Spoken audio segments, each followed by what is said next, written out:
Hey everyone, welcome back to CryptoCache. Thanks so much for joining me here. Hope you're having a phenomenal day. Quick look again at Solana. Ideally, you're in a short position here with us as our community because we do have some nice profits here from Solana, good 22% in 17 hours. Previous Bitcoin short and 20%, and Near Protocol 30%. All taken the last 5 days roughly. So I'm not taking too many trades at the same time, but these are all slowly kind of stacking up as the price gets obviously to a specific level. So let's just make sure that we take a look at some areas of interest and go from there. And if you're new to the channel, even if you're not, thank you so much again for watching. Please hit the like button, comment below if you get a chance. Let's take a look here. We got some longs at, what do you know, 170. That's been that point of control here so far for the last 24 hours. And it's just an important level to be mindful of. Now, I had a community member ask me earlier, hey, do we short at 170?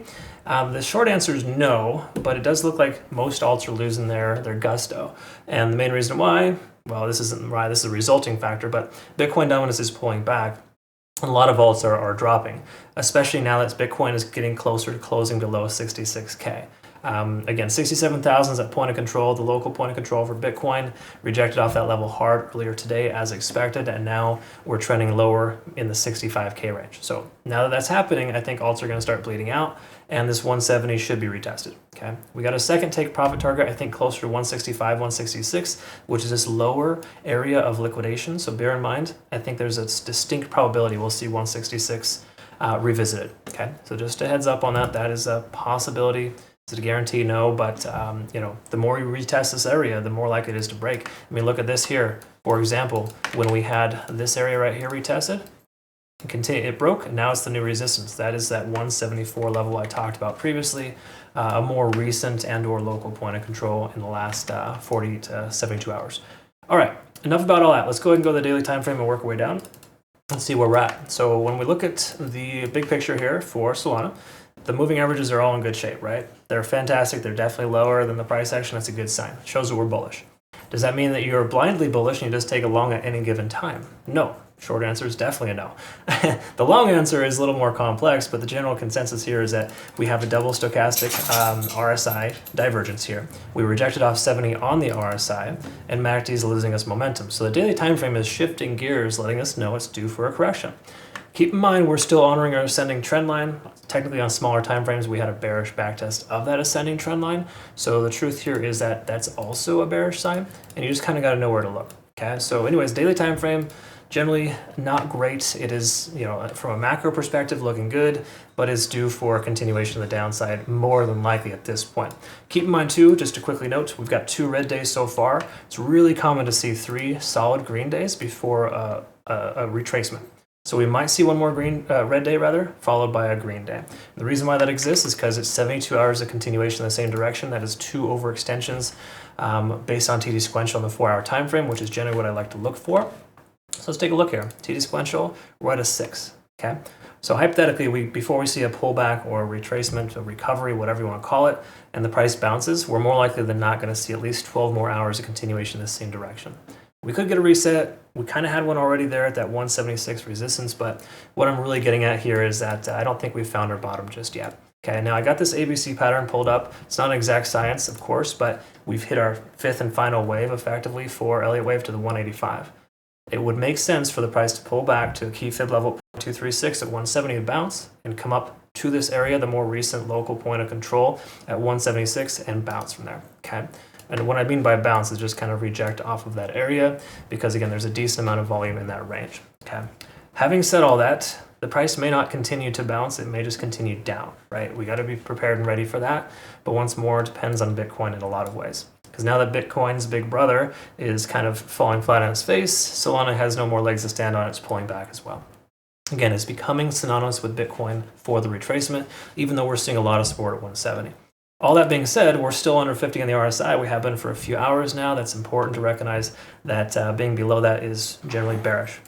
We can say the same thing here with stochastic RSI pulling back and stochastic RSI plateauing and MACD diverging. Those are generally unfavorable. We're under the 20-day SMA. We lose the 50. It's, the bottom's going to drop out. But my expectation is this 166 liquidation level to get swept, and then I think the price action will recover from Solana. There's just too much fresh meat there. There's too much fair value, so to speak, at this range, and that is an extremely important thing to recognize. So when you have a lot of value, basically a significant gap up without any correction, such as, this is an example here, Bitcoin CME futures, we can also see the same thing here as well.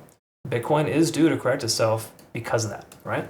So we're seeing the same thing from Solana, a more local point of control slash, more local fair value gap and or liquidation area. Last but not least is the hourly. Let's go ahead and summarize here on the hourly. It's generally going to be unfavorable, and what we can see here is pretty clear as day, right? We got the lagging span free and clear conversion line below the baseline, and of course the cloud consolidating at that most recent resistance at 176, 177.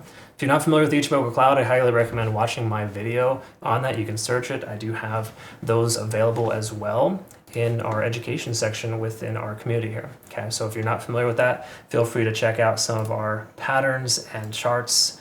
There's some really good resources here you want to make sure to reference, but generally speaking, it's all there and available for you. Oh, also, if you are new to my community or you've been here for a while, you may not know this, but there's trade alerts that I provide for every single coin pretty much that I analyze throughout the day, giving you specific details on them, and you can register for coin calls to kind of get identified as to when those coins were getting notified, right? So just some cool, helpful tools. Discord is a very good, powerful resource for us. So just make sure you enable all channels because you may not know that that's there, and it's a good new resource.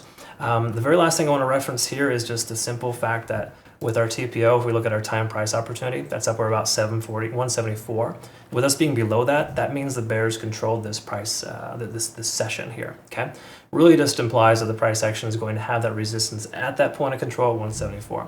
I know I've thrown a lot of terms out there at you. If you watch and continue to understand and learn these things, I can assure you it'll become a second nature for you. But for now, that's pretty much the gist of it. The last thing, I guess, to reference here is this bearish back test of the ascending trend line, where you see the price action come down, try to retest, and is likely to pull back. We could very well see an ascending channel here, and then the price action just go ahead and pull back from there. That's generally construed as a bear flag. Okay, so we're going to pay attention for that too. Either way, Solana is on its way down. More likely than not, we're going to see that 166 tested at some point. That's just my speculation. I hope I'm wrong and the price goes up for you if you're in a long. And if you're in a long, maybe consider securing profits, because you should not be in a long if you took a long in the 130 to 140 range and you're using leverage. Spot's a different story. You have no excuse for not securing profits if you're in a leveraged position.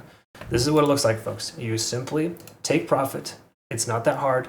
You set entry targets, profit targets and entry goals, right? Really simple. You understand where you're going to get in, where you get out. If you don't do that in every single trade, you're not trading correctly. You don't just get in based on how you feel that day. It's just not the way it works. At least if you want to feel terrible about yourself, then maybe that's what you do. Either way, I've just been trading for over 20 years, and in that experience, I can tell you I've gone through a myriad of emotions, and I hate to see that from other people. So again, to those who are newer to our community, just read through our signals guide. Make sure you understand how the signals work before you take them. Use your own risk tolerance, and by all means, watch our university videos. Make sure you understand how to trade and be more successful and consistent. There's no shame in learning. Anyways, thanks again for watching. Hope you have a good rest of your day. We'll see you the next one. Take care.